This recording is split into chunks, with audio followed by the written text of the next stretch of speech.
चुनाव आयोग ने शुक्रवार को प्रेस कॉन्फ्रेंस कर हिमाचल प्रदेश विधानसभा चुनाव के लिए तारीख की घोषणा कर दी है।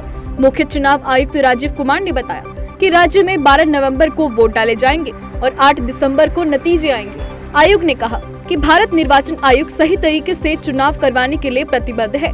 चुनाव आयोग ने कहा कि चुनाव हम फ्री, फेयर और सही तरीके से करवाने का प्रयास करेंगे। बता दें, हिमाचल में विधानसभा की 68 सीटें हैं और यहां सत्तारूढ़ बीजेपी का मुकाबला कांग्रेस से है। वहीं हिमाचल प्रदेश विधानसभा का कार्यकाल 8 जनवरी को समाप्त हो रहा है। उत्तर प्रदेश स्थित वाराणसी कोर्ट ने ज्ञानवापी मस्जिद मामले से जुड़ा एक बड़ा फैसला शुक्रवार को दिया है। कोर्ट ने वजू खाने में मिले शिवलिंग की कार्बन डेटिंग कराने की मांग वाली याचिका को खारिज कर दिया है। कोर्ट ने अपने फैसले में कहा कि कार्बन डेटिंग के कारण शिवलिंग को नुकसान पहुंच सकता है। पीएम मोदी पर गुजरात आम आदमी पार्टी के अध्यक्ष गोपाल इटालिया की टिप्पणी को लेकर सियासी घमासान तेज हो गया है। केंद्रीय मंत्री स्मृति ईरानी ने इटालिया की पीएम मोदी के खिलाफ आपत्तिजनक भाषा के इस्तेमाल को लेकर केजरीवाल पर निशाना साधते हुए कहा कि आपने प्रधान सेवक की मां का सिर्फ अपमान नहीं किया, बल्कि आपने गुजरात की एक 100 वर्षीय मां का अपमान किया है। स्मृति ईरानी ने कहा कि अपनी राजनीति चमकाने के लिए यह शर्मनाक हरकत की गई है। स्मृति ईरानी ने आगे कहा कि मैं अरविंद केजरीवाल जी से आज कहना चाहती हूँ कि आक्रोश को व्यक्त करने के लिए शब्द कम पड़ते हैं, लेकिन गुजरात और गुजरातियों ने ये संकल्प लिया है कि आम आदमी पार्टी को आगामी चुनाव में ध्वस्त करेंगे।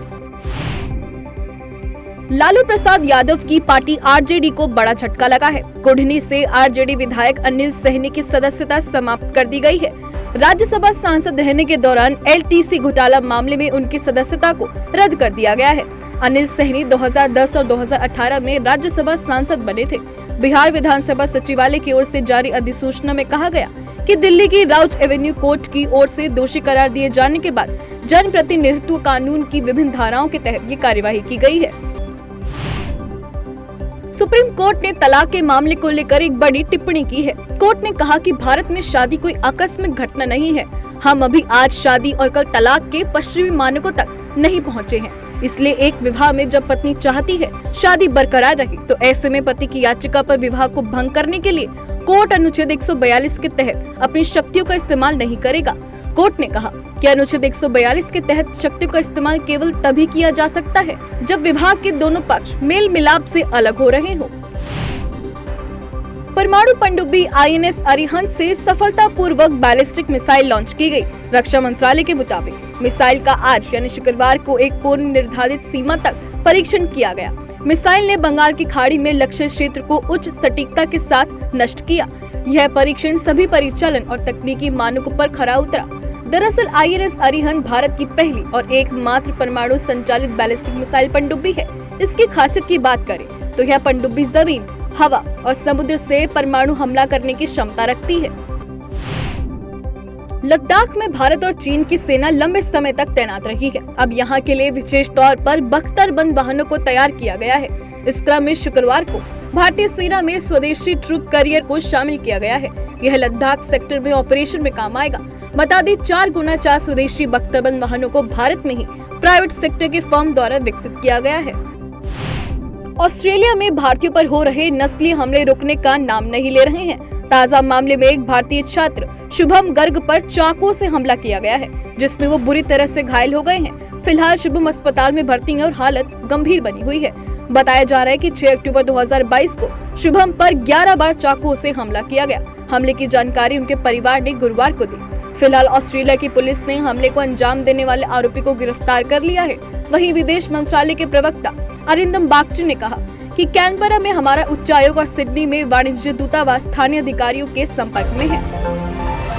अक्टूबर में पहली बार असमय बाढ़ की त्रासदी का सामना करने के लिए उत्तर प्रदेश सरकार ने राज्य में कड़े निर्देश जारी किए हैं। शुक्रवार के सुबह सीएम योगी पहले महाराजगंज और फिर गोरखपुर का हवाई सर्वेक्षण किया, साथ ही पीड़ितों से बातचीत की, उनका दुख दर्द साझा किया। सीएम योगी ने प्रशासन के अधिकारियों को निर्देश देते हुए कहा कि अगले 3-4 दिन में बाढ़ का पानी उतरने के साथ ही लोगों को बीमारियों से बचाने के लिए स्वच्छता, सैनिटाइजेशन और छिड़काव का अभियान युद्धस्तर पर शुरू किया जाए। साथ ही उन्होंने कहा कि असमय आई बाढ़ आपदा की इस घड़ी में सरकार हर पीड़ित के साथ संवेदना और भरपूर मदद लेकर पूरी मुस्तैदी से खड़ी है। केंद्रीय वन एवं पर्यावरण मंत्रालय ने सोनप्रयाग से केदारनाथ तक के रोपवे निर्माण की मंजूरी दे दी है। वहीं अब सोनप्रयाग से केदारनाथ के लिए करीब 13 किलोमीटर लंबे रोपवे के बनने से केदारनाथ धाम तक जाने की दूरी 30 मिनट में पूरी की जा सकेगी, जिसे पूरा करने में अभी 8 घंटे लगते हैं। प्रमुख वन सचिव आर के सुधांशु के अनुसार केदारनाथ धाम रोपवे के निर्माण में 1200 करोड़ रुपए की लागत आएगी, जिसके लिए NHAI की agency national highway logistic management limited ने 2 रोपवे की DRP तैयार की है। उत्तराखंड में 16 अक्टूबर को नई शिक्षा नीति लागू होगी। शिक्षा मंत्री डॉक्टर धन सिंह रावत के अनुसार केंद्रीय शिक्षा मंत्री धर्मेंद्र प्रधान इसकी शुरुआत करेंगे। मंत्री ने कहा कि उच्च शिक्षा की राष्ट्रीय शिक्षा नीति यानी NEP लागू करने के लिए विभाग ने सभी तैयारियां पूरी कर ली हैं। इसके लागू होने से जहां छात्र छात्राओं को चॉइस बेस्ड रोजगार परक शिक्षा मिल सकेगी, वहीं शिक्षा व्यवस्था में क्रांतिकारी बदलाव देखने को मिलेंगे।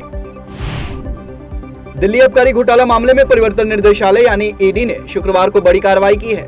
ED ने राजधानी दिल्ली में करीब 25 जगहों पर छापेमारी की। अधिकारियों ने बताया कि जिन परिसर की तलाशी ली गई है वे शराब के व्यापार और वितरण से जुड़े निजी प्रतिष्ठान हैं, जहां एजेंसी इस मामले में अभी तक कई स्थानों पर छापे मार चुकी है। बता दें कि दिल्ली के उपराज्यपाल VK सक्सेना ने दिल्ली आबकारी नीति 2021-22 के क्रियान्वयन में कथित अनियमितताओं को लेकर CBI जांच कराए जाने की सिफारिश की थी। हरियाणा पंचायत चुनाव के दूसरे चरण की घोषणा हो गई है। दूसरे चरण में अंबाला, चरखी, दादरी, गुरुग्राम, करनाल, कुरुक्षेत्र, रेवाड़ी, रोहतक, सिरसा और सोनीपत में चुनाव होंगे। जिला परिषद व पंचायत समिति के लिए 9 नवंबर और सरपंच पंच का चुनाव 12 नवंबर को होगा। साथ ही नामांकन प्रक्रिया 21 से 28 अक्टूबर तक चलेगी। वहीं 31 अक्टूबर को चुनाव चिन्ह आवंटित किए जाएंगे। भारत की आर्थिक नीतियों और संरचनात्मक सुधारों का अंतर्राष्ट्रीय मुद्रा कोष भी मुरीद हो गया है। IMF चीफ ने IMF और वर्ल्ड बैंक की वार्षिक बैठक में भारतीय अर्थव्यवस्था की जमकर सराहना की है। क्रिस्टीना जार्जिवा ने कहा कि अंधकार के बीच इंडियन इकोनॉमी उम्मीद की किरण जगा रही है। यह एक ऐसा समय है जब भारत G20 संगठन की अध्यक्षता करने जा रहा है। भारत की इस प्रगति में डिजिटाइजेशन ने अपनी अहम भूमिका निभाई है। उन्होंने कहा कि इस कठिन समय में भी जिस तरह से भारत ने ढांचागत सुधारों के जरिए अपनी ग्रोथ संभाल रखी है, वो वाकई में सराहनीय है। इतना ही नहीं, उन्होंने कहा कि अक्षय ऊर्जा के क्षेत्र में भी भारत की सफलता को देखा जा सकता है।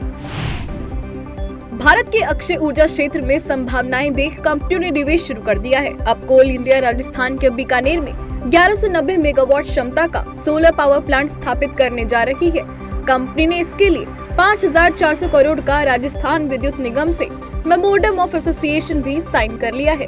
यह अनुबंध केंद्रीय कोयला मंत्री प्रहलाद जोशी और राजस्थान के मुख्यमंत्री अशोक गहलोत की उपस्थिति में हुआ है। देश की बेटियां खेल के क्षेत्र में भी भारत का नाम लगातार रोशन कर रही हैं। मिस्र की राजधानी काहिरा में अंतर्राष्ट्रीय शूटिंग स्पोर्ट्स फेडरेशन द्वारा आयोजित ISSF 2022 अंतर्राष्ट्रीय शूटिंग प्रतियोगिता में भारतीय महिला टीम ने 25 मीटर पिस्टल प्रतियोगिता में जूनियर वर्ग में कांस्य पदक जीता है।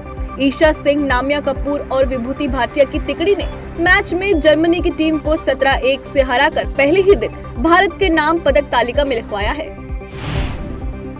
टेनिस खिलाड़ी विष्णुवर्धन ने नई दिल्ली में आयोजित फिनेस्टा ओपन 2022 नेशनल टेनिस चैंपियनशिप के क्वार्टर फाइनल में स्थान पक्का कर लिया है। उन्होंने प्रज्वल देव को 6-2, 6-4 से हराया। जानकारी के अनुसार इस प्रतियोगिता का आयोजन 10 से 22 अक्टूबर तक होगा, जिसमें टेनिस क्षेत्र से जुड़ी men's singles, doubles, women's singles, doubles, under 18 जैसी तमाम राष्ट्रीय स्तर की प्रतियोगिताओं का आयोजन किया जा रहा है।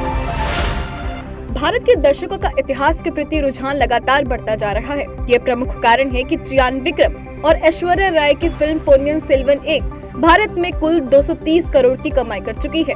इतना ही नहीं, फिल्म ने 13 दिन में कुल 410 करोड़ की कमाई की है। भारतीय चोला राज्य के साम्राज्य पर आधारित फिल्म की कहानी सफलता का प्रमुख कारण माना जा रहा है। दूसरी तरफ सैफ अली खान और ऋतिक रोशन की फिल्म विक्रम वेधा 14 दिन में 75 करोड़ का कलेक्शन भी नहीं कर पाई है।